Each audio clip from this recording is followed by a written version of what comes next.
Kawanua kembali berjumpa bersama saya Regina dalam Bicara Kawanua. Sobat Kawanua, Undang-Undang Cipta Kerja belum lama ini disahkan, namun menjadi polemik di seluruh negeri. Banyak yang menganggap bahwa Undang-Undang Cipta Kerja ini lebih memihak kepada pengusaha dan tidak memihak kepada rakyat kecil, pegawai, dan sebagainya. Lalu apakah benar seperti itu? Karena katanya banyak hoax yang beredar sampai akhirnya mengakibatkan aksi massa di mana-mana. Kita akan bahas kali ini bersama para narasumber saya. Ini merupakan Bicara Kawanua bekerja sama dengan Komite Pemilih Indonesia. Saya ingin menyapa narasumber saya yang pertama, ada Pak Ray Rangkuti selaku pengamat politik. Halo Pak Ray. Halo, selamat pagi. Iya, terima kasih sudah bergabung Pak Ray. Berikutnya narasumber saya yang Terima kedua. kasih juga. Iya, ada Pak Timbul Siregar selaku Sekjen Organisasi Pekerja Seluruh Indonesia. Halo Pak Timbul ya. Ya, selamat pagi. Oke. Selamat pagi Bung Ray, selamat pagi Bung Geri, dan selamat pagi semua pemirsa TV Kawanua. Iya, terima kasih Pak. Dan ini dia yang terakhir narasumber saya yang selalu setia hadir di Bicara Kawanua. Ada Pak Jerry Sumampo dari Komite Pemilih Indonesia. Pak Jerry, apa kabar? Baik kabar. Kabar baik ya, Regina. Ya, oke, terima kasih. Saya ingin ke Pak Ray terlebih dahulu ya. Ini karena saya dengar-dengar Pak Ray punya pandangan-pandangan tersendiri mengenai UU Cipta Kerja ini. Kalau dari Pak Ray sendiri bagaimana? Apakah benar sudah ditelaah sebelumnya Pak Ray ini Undang-Undang Cipta Kerjanya benarkah memang lebih memihak kepada investor maupun pengusaha? Iya, pertama tentu. Halo? Iya. Ya. Pertama tentu karena undang-undang yang fixnya kita belum dapat. Ya. Tetapi kalau merujuk kepada naskah yang sebelumnya beredar secara luas, ya, saya kira kecurigaan publik terkait dengan undang-undang ini lebih banyak sebetulnya katakanlah menguntungkan para pengusaha, itu juga tidak berlebihan gitu ya. Mengapa gitu? Ya nanti mungkin Bung Timbul yang bisa menjelaskannya secara detail ya pasal per pasal gitu. Tapi saya lihat filosofinya dan juga kronologi pembuatan undang-undang ini saja gitu. Jadi para penyusun undang-undang ini seperti umumnya sudah kita ketahui adalah mereka yang memang menjadi pengusaha gitu. Jadi undang-undangnya disusun oleh para pengusaha dengan melibatkan ya organ-organ yang mungkin terkait dengan ketenaga kerjaan ataupun buruh gitu ya. Dan kemudian ditetapkan atau disetujui oleh para politisi yang juga umumnya adalah para pengusaha kan kira-kira gitu ya. Atau orang yang kaya raya kan kira-kira gitu ya. Jadi dari situ saja tentu jadi pertanyaan, bagaimana undang-undang yang disusun oleh kelompok tertentu ya akan merugikan mereka gitu. Tapi Intinya kan katanya tuh. Pak ada dengar pendapat, ada minta masukan juga dari serikat pekerja, dari para buruh. Itu yang Dan katanya itu yang saya diakomodir. sebutkan tadi. Mm-mm. Itu yang saya sebutkan tadi. Penyusun dan partisipan dalam penyusunan itu dua hal yang berbeda gitu loh. Oke. Jadi ya, yang pengusaha ini kan tim perumus. Iya. Nah, kelompok-kelompok asosiasi ini adalah orang yang diundang berpartisipasi untuk memberi masukan. Itu dua hal yang berbeda. Dan yang menetapkan juga berbeda, gitu loh kira-kira. Jadi itu kan ada tiga kelompok. Kelompok pertama mereka yang merumuskan, kelompok kedua mereka yang ikut berpartisipasi memberi masukan. Nah, yang ketiga kelompok orang yang memutuskan gitu. Jadi level-levelnya dengan sendirinya berbeda. Nah, oleh karena itulah masukan bisa banyak, diundang dari berbagai pihak ya. Dari semua orang yang memiliki kompetensi untuk berbicara di wilayah ini. Tetapi perumuslah nanti akan merumuskan materi-materi dari masukan kelompok-kelompok ini. Setelah dirumuskan oleh perumus, itulah yang didiskusikan oleh mereka yang akan mengambil kebijakan. Jadi distorsinya udah kelihatan kan? Dari orang yang memberi masukan, didiskusikan di tim perumus itu membuat rumusan untuk disampaikan, dalam hal ini lebih teknis lagi, ke Balek. Balek kemudian mendiskusikannya untuk membuat peta-peta diskusinya seperti apa, dibentuklah panja-panja. Nanti setelah panja ini kemudian bekerja, serahkan hasilnya kepada Balik, kira-kira begitu ya. Balik kemudian melakukan kajian, mensinkronisasi semua masukan kritik atas undang-undang ini. Lalu setelah itu dianggap katakanlah misalnya selesai, cukup, bersuratlah Balik kepada pimpinan DPR untuk diagendakan rapat paripurna.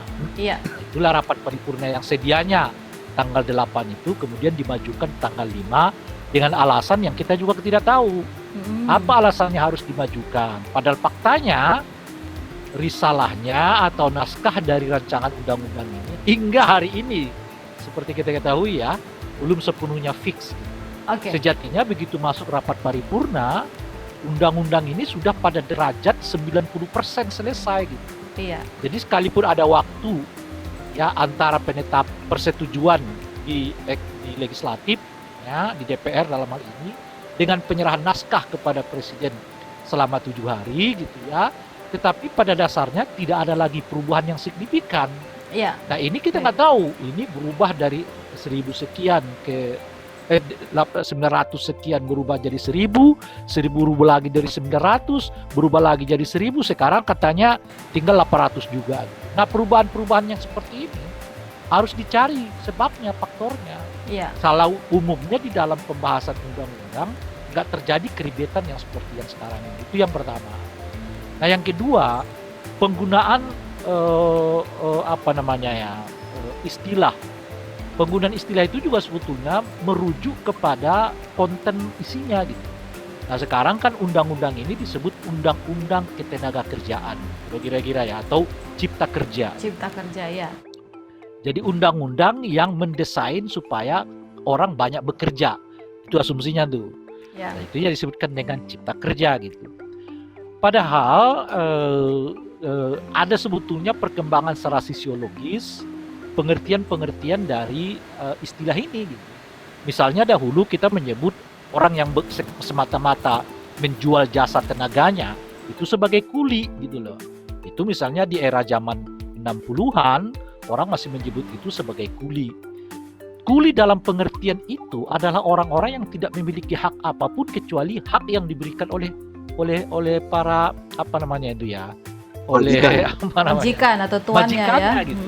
Atau tuannya gitu. Itu istilah kuli.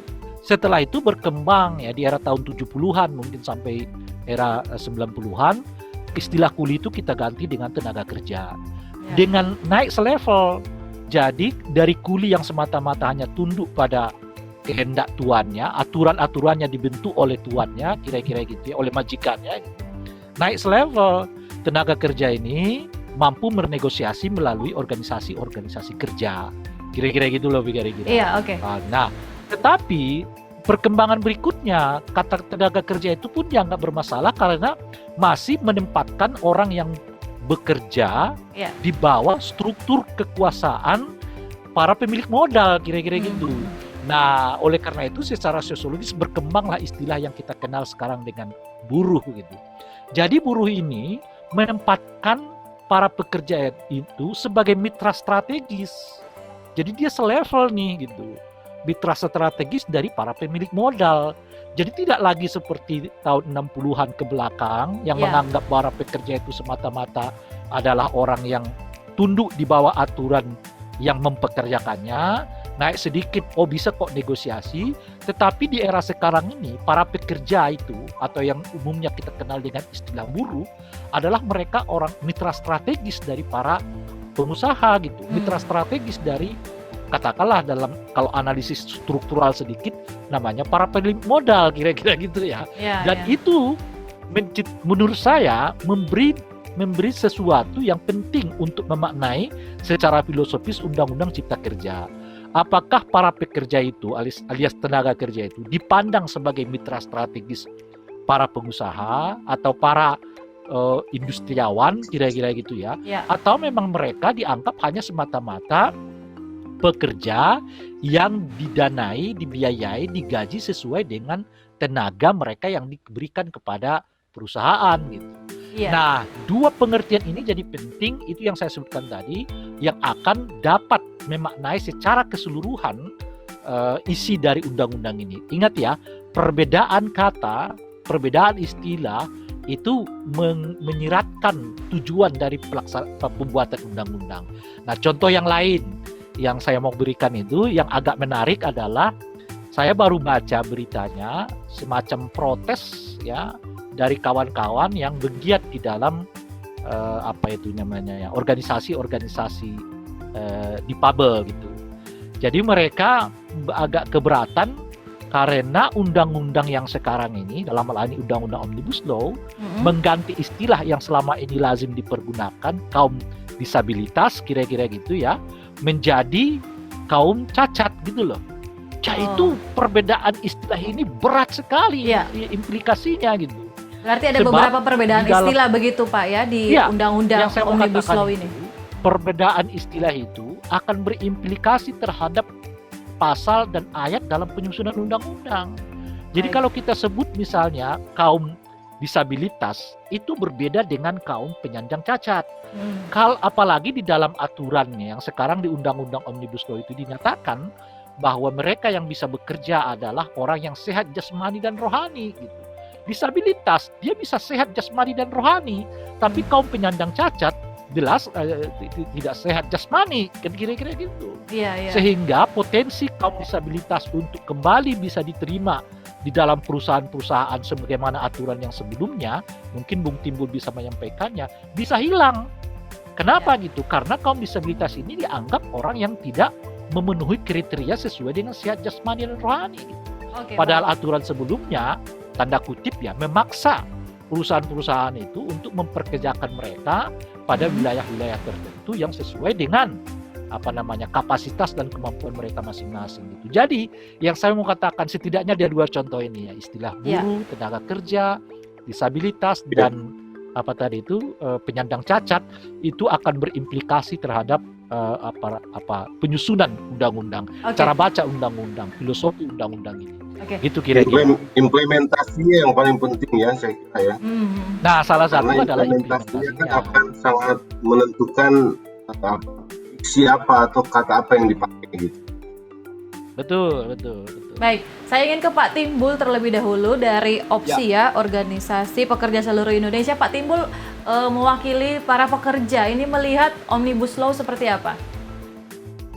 Ya, jadi Omnibus Law itu kan jadi bagaimana membuat sebuah undang-undang yang disebut dengan Undang-Undang Cipta Kerja. Dulu sebelumnya ketika Pak Presiden pidato di Oktober tanggal 20 2019 ketika dilantik untuk periode kedua itu disebut dengan Undang-Undang Cipta Lapangan Kerja yang waktu itu sempat diplesetkan dengan Undang-Undang Cilaka. Undang-Undang Cilaka. Ya, akhirnya berubah menjadi Cipta Kerja. Undang-undang ini memang menyasar 79 undang-undang dengan metode Omnibus Law ini dengan 11 klaster. Jadi kalau kita dari kalangan pekerja serikat buruh, ini memang secara umum melihat usaha untuk bagaimana adanya proses pemangkasan perizinan, mempermudah proses birokrasi dan sebagainya, ini hal yang sangat baik dan ini harus kita dukung.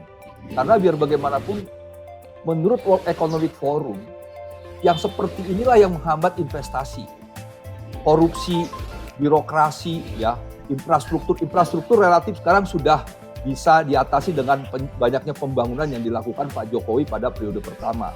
Yang belum kalah lagi sekarang adalah ini yang masih punya masalah, akses pendanaan.